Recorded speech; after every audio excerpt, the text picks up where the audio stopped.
those are the wide receivers as you get a little look at them, at the 11 guys that will be reporting to Saint Vincent College. Really a tough position. The Steelers have a lot of decisions to make when it comes to the wide receiver position. Hi guys, this is Brandon Sweeney again, and welcome back to the Steel Regime Camp preview as we take a look at some of the pass catchers wearing the black and gold this season. We're going to start again the same way as we did last time. We're going to talk about each one of these guys, and then we're going to be talking about some headlines to look forward to as camp approaches. Starting with the guy that just signed his 4-year contract extension, Antonio Brown, who signed a $68 million extension in February and is now the highest paid wide receiver in the National Football League. You can't say he didn't earn it. Antonio Brown has definitely taken a step in the right direction, it seems, every single year from a production standpoint. Finished last year with 106 catches for 1,284 yards and 12 touchdowns. And he was the only real receiver threats on the team for the entire length of the season last year. The Steelers really were plagued all year from lacking a true number 2 wide receiver. And we'll talk about that a little bit more through the length of the show here. He just turned 29 years old. No wide receiver has more receptions in a 4-year span than AB. So the Steelers expect him to be productive for quite some time still. And hopefully with the return of this next guy we're going to talk to, hopefully AB's numbers will only continue to get better with Martavis Bryant returning, who was reinstated by the National Football League this offseason as long as he continues to stay clean. Looked very good in OTAs and minicamp. Says he worked out pretty hard while he was suspended, and gives the Steelers really two things. Gives the Steelers a real deep threat option and a true number 2 wide receiver. You gotta love the Steelers have to be loving the fact that this guy is back, and hopefully he is clean this time. The Steelers and him have had a rocky relationship the first few years that he's been with the Steelers, but hopefully he's a changed man. We've talked about Martavis quite a few times here on the Steel Regime. So hopefully he's taking the steps in the right direction. The rookie JuJu Smith-Schuster, the second-round pick, 6'1", 215 pounds, the youngest player drafted in 2017. Recorded 213 catches for 3,092 yards and 25 touchdowns, while being a USC Trojan. Finished 4th on USC's all-time list in catches. Caught at least one pass in each of his 40 games played in college. Says he gets a little too excited when he's in the huddle with quarterback Ben Roethlisberger. You hope that he will grow out of that. If he doesn't, and then there's still some communication issues, when that comes, you expect that the Steelers will probably substitute him out a little bit more until he breaks out of that. But I don't expect that to be an issue once camp hits or anything like that. Not afraid to go across the middle. He kind of prides himself on being that guy to be tough enough to go across the middle, and you need someone like that. That there is a value to a player like that. Eli Rogers, a third-year pro, finally got some playing time last season. Finished the season with 48 catches, 594 yards, and 3 touchdowns. A true slot receiver in my eyes, expected to make the team. Never stepped up. He never stepped up, I think, when this team needed a true number 2 wide receiver. I know he's really a slot guy, but there were times that when AB was taken away, no one on the team really stepped up as that number 2 wide receiver. And that's Sammy Coates, Eli Rogers, Darius Heyward-Bey, everyone combined. It was really disappointing because the Steelers really struggled heavily in the red zone. They couldn't get points on the field when January came around. A lot of field goals. They called on Boswell several times.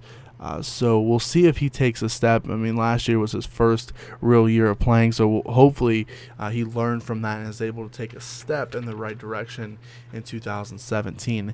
And speaking of Sammy Coates, he's the third-year pro. Started the season off very hot in 2016, if you remember. Those first 5 weeks were sensational.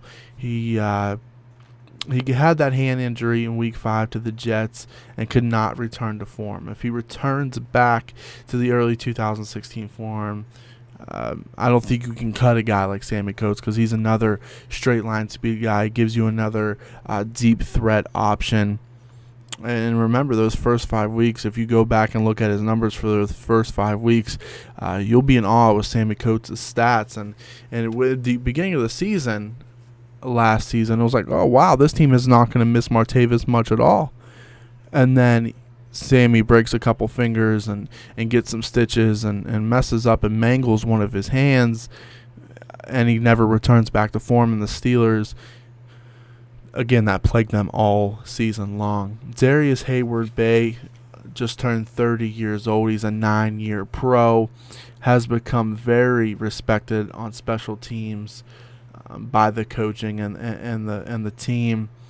Just 6 catches, though, last season. Another guy that the Steelers will have to make a tough decision on. The coaches love Darius Heyward-Bey, and the team loves Darius Heyward-Bey as a leader and as a veteran in the National Football League, a guy that's been there and done that.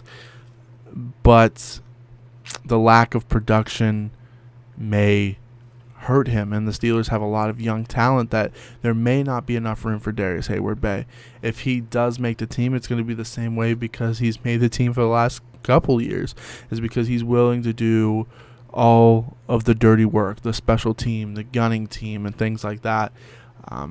He plays with a lot of heart. You got to respect a guy like Darius Heyward-Bey, but he's in a very tough situation this year, and he's going to have to work very hard to make the roster in 2017. DeMarcus Ayers, a second-year player. He's 5'9", 190 pounds.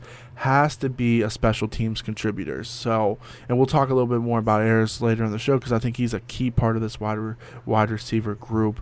I think he is a wild card on this group here. Perhaps your punt returner in 2017 if he makes the team. Made his NFL debut versus the Baltimore Ravens on Christmas Day, and he made an impact. Made a really big made a big catch and things like that. Spent time on the practice squad last year. Another speed guy, as I said, he could be the punt returner if he decides to, if the Steelers decide to keep him on the roster for 2017. Kobe Hamilton, a guy that's on the outside looking in right now, I would say, unless he has a tremendous camp. But even if he has a tremendous camp, I think it will be hard for Kobe Hamilton to make this football team. He was playing quite a bit by the playoffs due to lack of production by the other wide receivers last season. He caught that game-winning touchdown pass against the Browns in Week 17 in overtime. So I think he grew a little bit last season.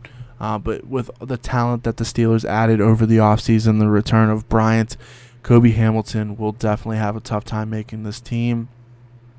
As we move on to the next guy, Justin Hunter, a free agent signing. He's a 5th-year pro. He's 6'4", 203 pounds, so another big body that the Steelers added. We'll see what he can bring to the table. Another guy that I think is on the outside looking in. Spent time with the Dolphins and Bills in 2016. Never really had like a dominant season in the National Football League. He was a second-round pick. His best season was in 2014. He had 28 catches for 498 yards and 3 touchdowns. I think he's going to have a tough time making this team. It really depends on the chemistry that him and Ben Roethlisberger can build together. And again, that still may not be enough to make this team. Moving on to the last couple guys here, and a couple guys that I think maybe just trying to put film for other teams to put up film to for other teams to maybe give them a shot, or maybe these guys may be some practice squad eligible type players. Cannon Severin, 6'2", 205 pounds, 24 years old, was with the team last year in camp. He sustained an injury, and the team did not waive him. So the team thought highly enough of Cannon Severin to place him on injured reserve for the 2016 season. Was released to make roster room earlier this year after the draft to sign the draft picks, but was resigned just 2 weeks later. So the team obviously likes Severin, and they keep bringing him back. Did make some plays in camp last season, but still has to prove something, and he might be a practice squad player. We'll see what he can bring to the table. He'll be most likely with the third team, and Marcus Tucker, the 11th guy that rounds up this wide receiver group, 5'10", 190 pounds, 25 years old, played college at Northern Michigan, has spent time on the practice squad. So he started at Northern Michigan, was also kick return experience. Probably auditioning for other teams. As I said, those other two guys, these guys towards the bottom here, are typically doing that and just trying to get something on film for another team to give them a chance. So those are the 11 guys that make up this roster at wide receiver. And as we get into the headlines, the first one that needs to be told is the Richard Mann story, the wide receivers coach who everyone thought at the end of the 2016 season he would be retired. When Martavis Bryant called him and begged him to come back for one more season, he had talked to head coach Mike Tomlin. They thought it was best for him and to come back and hopefully to go out as a champion. So I think with that decision, it will make Martavis Bryant work even harder. And Richard Mann, a guy that does not, I think, get enough credit since he's been here. I think he has turned a number of guys into quality NFL players. The Steelers get a reputation that they always draft good wide receivers and they keep turning them into high-quality NFL players. And Richard Mann you don't hear his name, and it should be mentioned, he has turned a lot of players, not just for the Steelers organization either. His track record speaks for itself if you take a look at it. So the Steelers will hopefully able to get to the next step, and that being the Super Bowl this year, and hopefully it would be worth it for Richard Mann to have come back for the 2017 season. There's a lot of guys on this roster at wide receiver, and not everyone's going to make it. And as we look down this list, it's going to be hard for Richard Mann and Mike Tomlin and the staff to see how many guys they're going to keep, whether it's 6 or 7. They've kept down to 5 before, but I don't think you can keep that few guys when you have all this talent.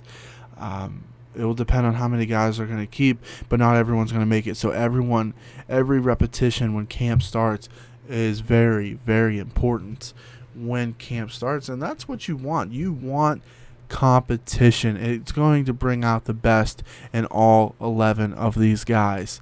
And it brings out my wild card, as I said earlier. DeMarcus Ayers, I think, is the wild card of this wide receiver group. Will he take that next step this year?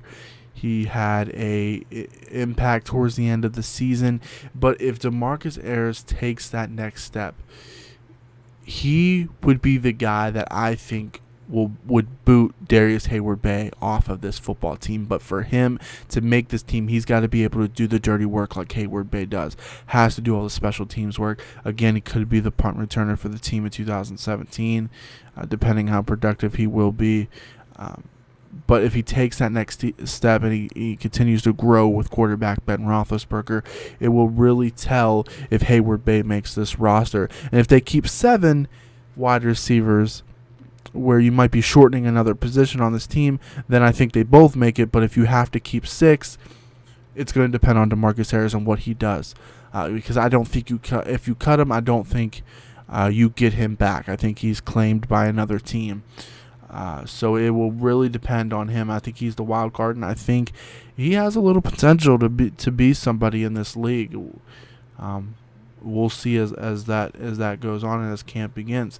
But that's it, guys. That's all I have on the position. We'll see what comes of it once camp begins. The next Steel Regime camp preview, we're going to be taking a look at the running back and the position and what guys will bring from that position on the 2017 season. I also want to give you guys a reminder that we are on social media. You can follow us on Instagram and follow us on Twitter. Subscribe to us and like this video.